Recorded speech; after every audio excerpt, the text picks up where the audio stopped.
parallel frequencies with Just Blane, Coco, and all the freaks out there. They're growing, Coco. The freaks are growing in number. Hi, new freaks. Hi. Yeah. Welcome to our weird little cave. But I love it. I love that we're getting so many more comments. Freaky Fridays are hit. We're going to continue doing that because that's where we answer the questions from our freaks, the comments from our freaks. And we've got some great ones that have hit in the last couple of days. We asked and you delivered. Thank you so much. Keep giving us your questions and comments so we can I got big news for the freaks. I will have that link up ready soon for the I'm a Freak Parallel Frequencies shirts. We even got coffee mugs coming. We got anything. Basically anything you want. Oh, yeah. So you're going to see me drinking my coffee with my I'm a Freak. That is coming spring. I know it's spring now. It'll be coming in the spring. Guarantee you. I'll get that link up. It's functional now, but we're gonna play with it a little bit. You may see me having a shirt on soon. You might see Coco drinking from the mug. I hope so, because this show is really growing. And it's making me think. Yeah. And what a great way to support the podcast so it can keep going, right? Absolutely. Buy some merch, support the pod. Yeah. And don't forget, ridethewave.media. That's the company. That's the umbrella for this whole thing. And you can find some great content there. We're going to continue adding more great content. Human-made. There may be some AI stuff, but it's filtered. You know, there's a lot of slop coming out there. For entertainment purposes only. Absolutely. Right? Absolutely. No. But I love creative that this show has taken over basically all my thoughts, my life. 2 a.m. last night. I'm thinking about the show we just did. Were you in the yard last night? We did Night Bitch yesterday. We don't normally go back, but were you in the yard last night digging? I thought about it. You better believe that helps get me through my morning workouts, is thinking about being like just, pull out some of that primal. But no, actually at 2 a.m. I'm waking up going, you know what I should have said? You know what I should have said yesterday? So I'm going to say it today, guys, because I had to wake up at 2 a.m. thinking about Night Bitch. And this is one of those movies that you watch it and it doesn't leave you. So usually we cover a movie or we cover a show. We're done. We close that chapter. But because it came to me at 2 a.m. this morning, I have to say that thought came to my head of the moment in the movie when she's trying to get the toddler to sleep and she's having this inner dialogue that you get to hear. And she's like, you know why he doesn't sleep? It's my own fault. I didn't put him down drowsy when he was a baby like the books told me to. And we have to remember she was a character that didn't have her mom there to rely on. She just talks about her mom passing away, which is another really important part, is she didn't have that support system and that, what do I do, Mom? A lot of us turn to our own mothers. But that moment where she's like, I fucked it all up. I fucked it up. That's it. He'll never sleep again. And I thought, man, do we all go through that in some sense or another? But if I have anything to say to moms, dads, parents, all of you out there, that scene is, guess what? Cat's out of the bag. We all fucked up. You can't do it right ever. You could do everything perfect and that would still be a reason for your kid to be in therapy when they're an adult. They're going to be like, my mom was too perfect, right? So just let that go. We are all doing our best, and our best is good enough. So there it is. Just had to say that. There it is. Wiser words never spoken. Put it out there. Wiser words have never been spoken. Seriously, with those wise old words of "we all fucked up." But it's so true. It is very true. Absolutely, 100% true. I know. Let it go. That's a movie, though. Hell of a movie. You got to go watch that if you haven't seen it. Go watch us talk about it after you watch it. Yeah, yesterday's show. It's a good one. Talking about yesterday's show, we mentioned losing Nicholas Brendan. And I said we lost some other heavy hitters, too. Chuck Norris. Yeah. Man. I did not think, I honestly, because of all of the jokes all these years, I was like, he's never going to die. He's immortal. The jokes are still going, of course. They're saying, of course, no one's died since Chuck Norris has. And there's stuff like that going around because he took death down with him. And I love all the Yeah. jokes. Chuck Norris will never die outside of his physical body, if that even happened. Because I mean, we've heard about it for so long, and we made this legend. Yeah. He made himself a legend. Let's be honest here. Walker, Texas Ranger, the guy played in 200 plus episodes. He's in 30 plus movies. Code of Silence, Lone Wolf McQuaid, the Delta Force, Missing in Action, Invasion USA, The Octagon, and let's not forget The Way of the Dragon with Bruce Lee. Holy cow. Like, this guy had a legendary career already, and we just kind of lifted him up with all the jokes over the years. That'll never get old. I know, it blew him up into this new American tall tale. I mean, we need a new one, right? We remember learning about Paul Bunyan and Pecos Bill when we were kids, and now I think it's going to be the next generation's going to be talking about Chuck Norris forever. We can only hope. That'd be amazing. I do. Songs will be written, tales will be told. Yeah, I hope so. When maybe no, that's too crazy. I was going to say maybe AI and Chuck Norris are linking up, and that's what's going to happen. Maybe Chuck Norris went to fight the AI to keep Skynet from happening. This is parallel frequencies, okay? We talk crazy. I talk crazy, at least. All theories and conspiracies welcome here.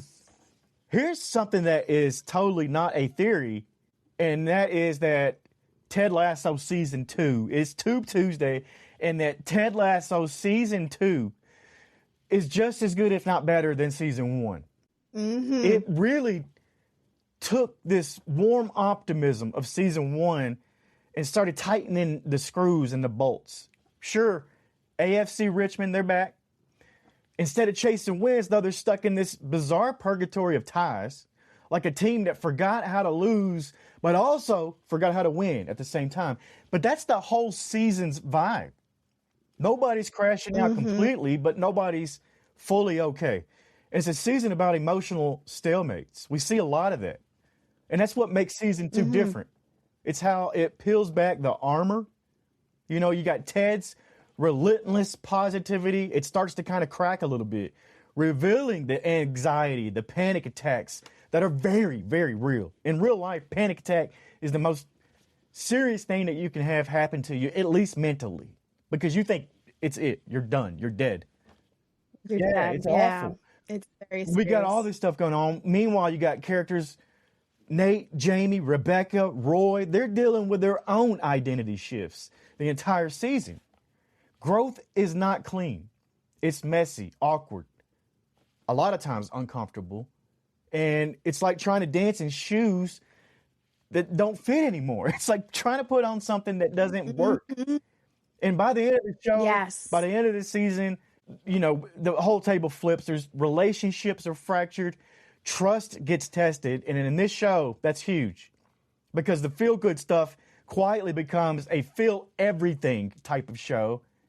And then it kind of asks you, which goes back to Season 1 where we talked about in all kindness. And Coco, I will let you talk, I promise.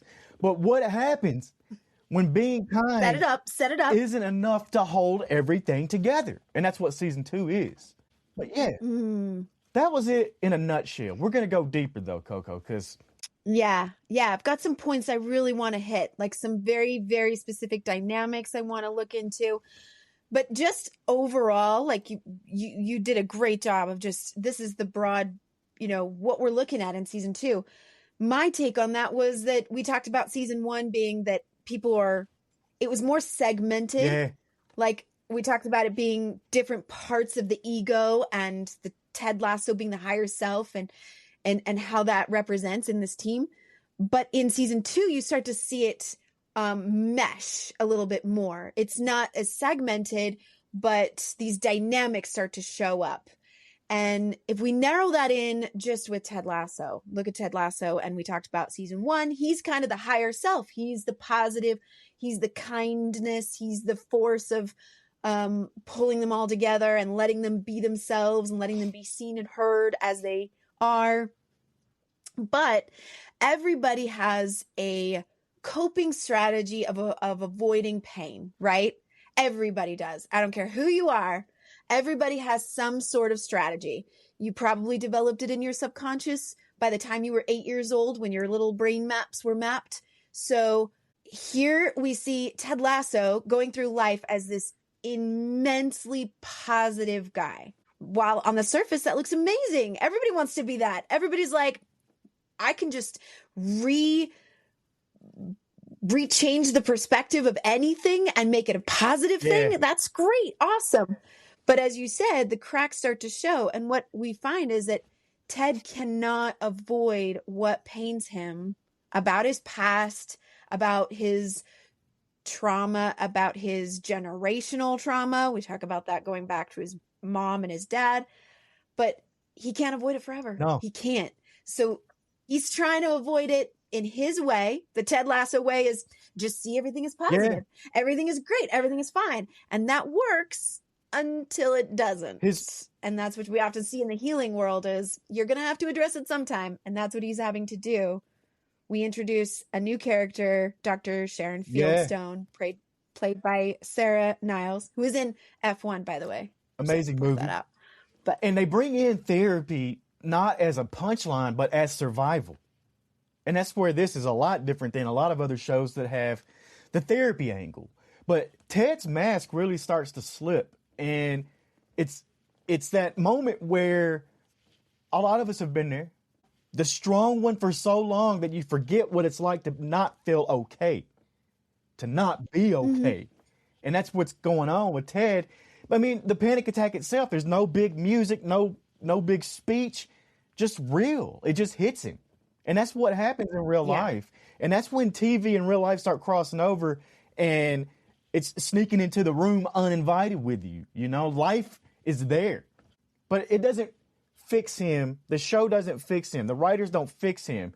And that's when the therapy kicks in with a new character. And it's you can even see his avoidance in that he doesn't really trust the therapist. He doesn't really want therapy.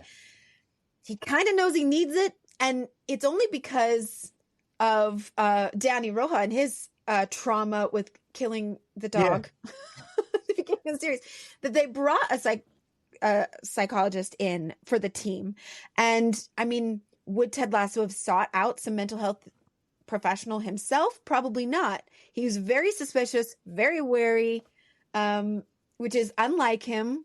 Most of the time he's very welcoming, very, this is amazing. This is great. So glad you're here. He's very kind to Dr. Fieldstone, but he's also like, I don't actually trust you. I don't really want to do this. I don't want to open up. I don't want to talk about it.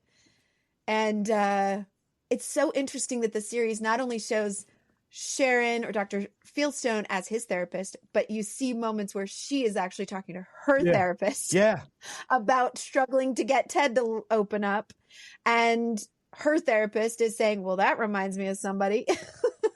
So this whole like mirror dynamic going on with the two of them is a really cool thing to bring into season 2, to just get into the details a little bit And let more. me throw a plug in for Apple TV. If you like shows just about therapy, there's the Shrinking show with Jason Segel and Harrison Ford. I mean, that's incredible, right? But that's a great show. Gotta throw that one in there since we're talking about a Ted Lasso, Apple TV Plus, whatever you want to say. You got to subscribe to see it. It's worth it. They've got a lot of great content. They don't pay me to see that. They don't pay me to say that yet. No, but they do. I can't help it. The morning show. I mean, all of the shows that they've got over there on Apple are. I'm going to have to watch the morning show. I could not watch it when it came out because I was either still working on a morning show or I was fresh off of a morning show, so it gave me PTSD.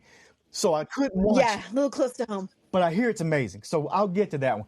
Back to Ted Lasso season 2. Nate. Let's talk about Nate, because he went from this... Ooh, let's get into it. An underdog, really, to something else entirely. And the real uncomfortable truth is Nate didn't change. He just revealed. You know, the insecurity didn't go away. It just got louder. And we've all met a Nate. We've all met somebody like this before, right? Someone who was overlooked, then finally gets seen. And instead of healing, they start swinging. It's like they come out ready to fight and ready to use this new power, almost in a vengeful type of way. That final betrayal, though, shocking. It was inevitable for what was going on. So yeah, but Nate went from, a big shift, right? Yeah, I was concerned about Nate the first time I watched season 2, the very first time. I was concerned about him when his way of pumping himself up and giving himself that like surge of confidence that he needed. Rebecca suggested to him, like, she likes to do the thing where she makes herself really big before she goes into a meeting with some guys that are going to make her feel small.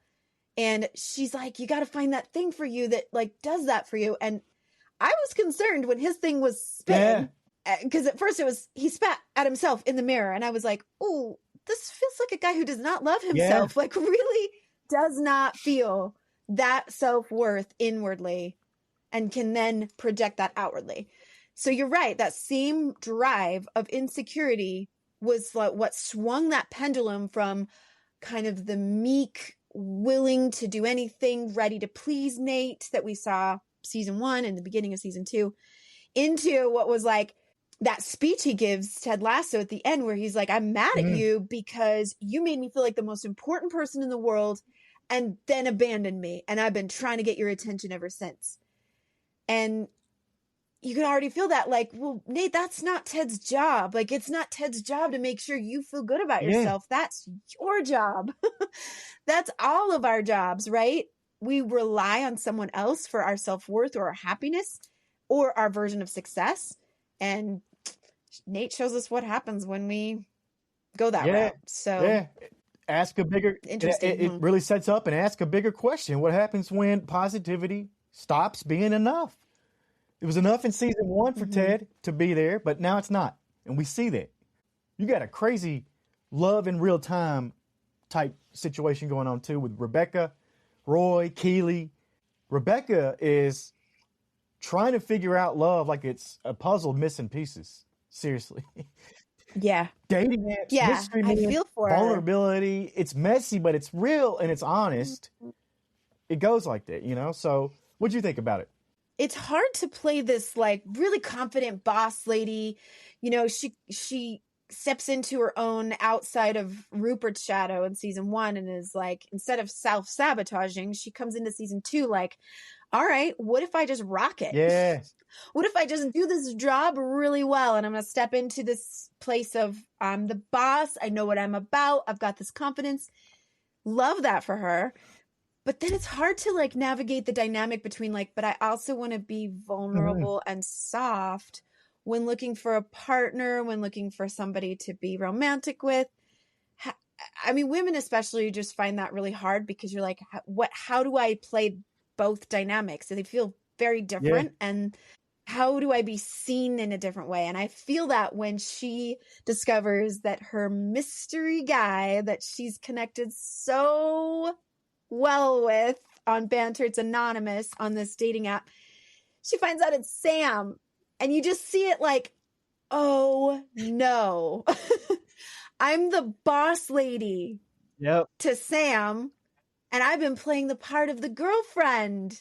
How does that work? And yeah, it's interesting to see that, even if that's not the Romeo and Juliet, like we're meant to be romance of the series, it's a moment that they have together that I think was necessary to figure that dynamic out for Rebecca. Like, how do I become vulnerable in a romantic way and also stay boss lady, like have my place there too?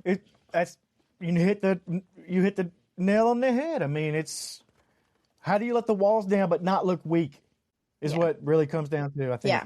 And she's got to find that balance to be able to live life, right?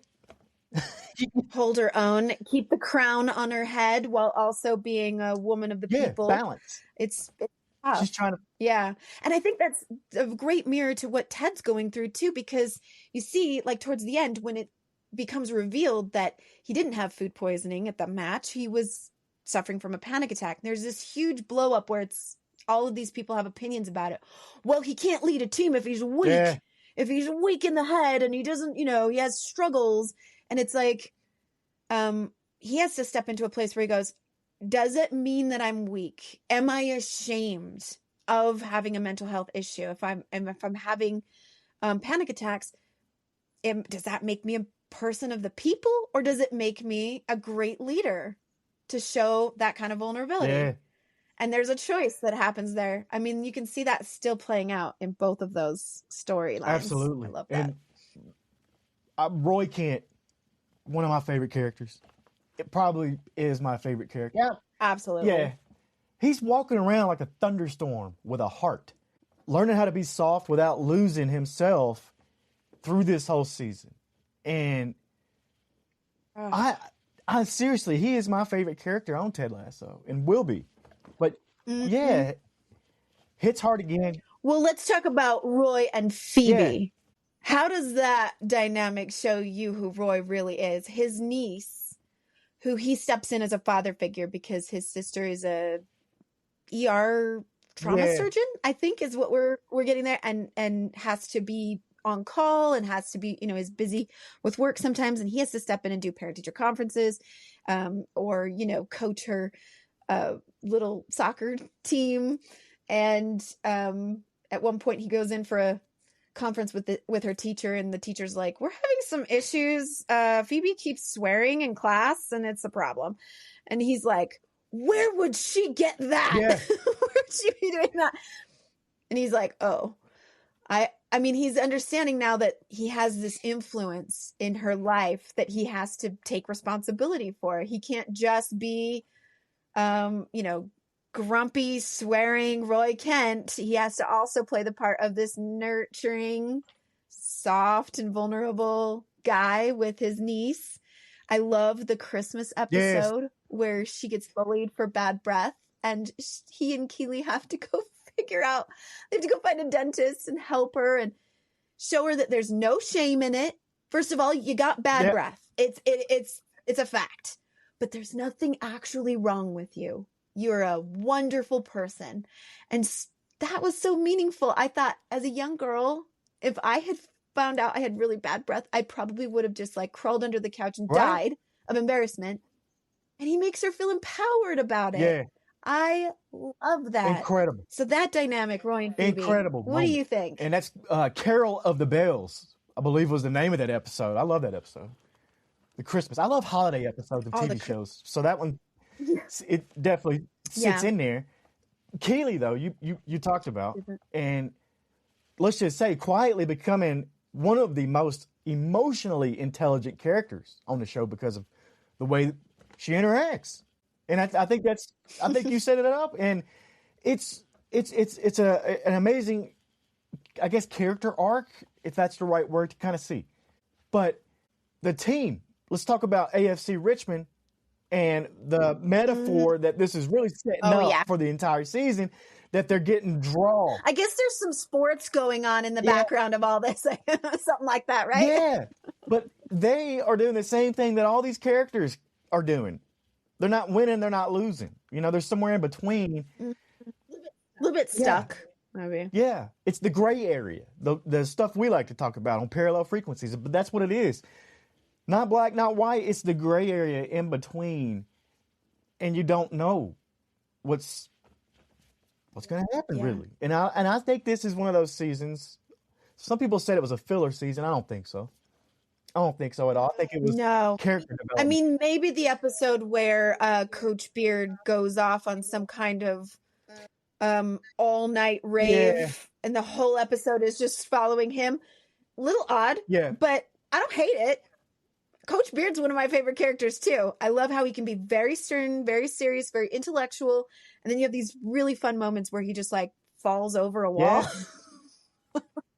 And then pops back up again, like physical comedy moments that I laugh out loud. But yeah, maybe that was a little bit of a filler, but I think it had a purpose. I think we needed, something there, and it served what it needed to do. But what's your final thoughts on season 2? Go ahead. Well, okay. Let me get to the moment that I think is my absolute favorite moment, not only in this season, but maybe the whole series. And that's one of their big losses that they had. It's really disappointing. And they're all in the locker room just kind of nursing their wounds. And Jamie's dad comes in. And there's this standoff between Jamie and his dad, where his dad is just being an absolute horrible POS. He's just being rude and mean to everybody, just condescending to everybody in the team, but especially to Jamie. And Jamie's just standing there taking it. I mean, it's really been a hard loss anyway. And he's just taking it. It's emotional. And then he flat out punches his dad. The team is like shocked. Coach Beard drags Jamie's dad out and he's like, watch the doors. Oops. Pushes him through the doors. Love that moment. Again, Coach Beard. Love him. But there's just this intense moment where it's silent. Jamie's just been, I mean, you can see just maybe the glint of tears coming into his eyes. You're just like, what's going to happen? And then Roy steps in, walks straight across the locker room, straight to Jamie, and gives him a big hug. And the crying starts. I'm telling you, I was sobbing. I'm like fully emotional watching this, thinking these extremely masculine characters showing real emotion, showing what the sport brings out in them personally and what they're dealing with in their personal lives. Jamie is struggling with his self-worth, struggling to find, when I lose a game, do I still have worth? Do I do this because like my mom wanted me to do, I love the game and she just wanted me to be happy.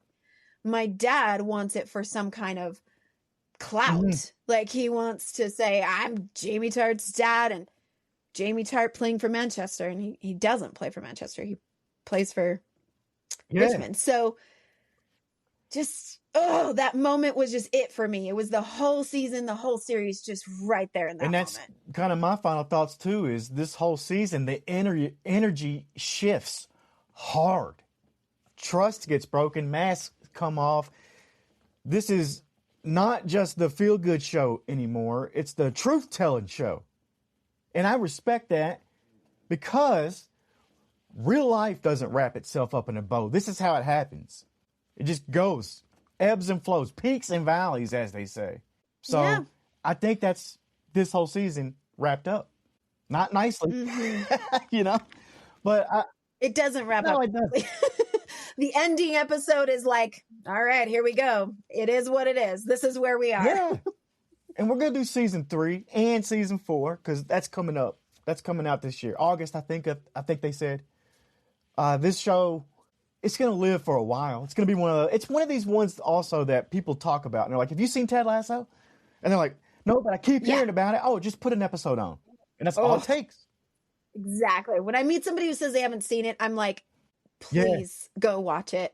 Please. It's my favorite show. Yeah. Yeah, but that's going to do it right here for Parallel Frequencies. What do we got coming up tomorrow? What is tomorrow? Wistful Wednesday? Tomorrow is Wistful Wednesday. I like to think of it as everybody's favorite. I'm actually not sure. So freaks, let me know. What's your favorite day of the week that we do? My guess is Wistful Wednesday because everybody likes nostalgia. Everybody likes those movies and shows that we grew up with when we were kids. And this one is a big one. It's one that I grew up with. It influenced me heavily. It is A League of Their Own.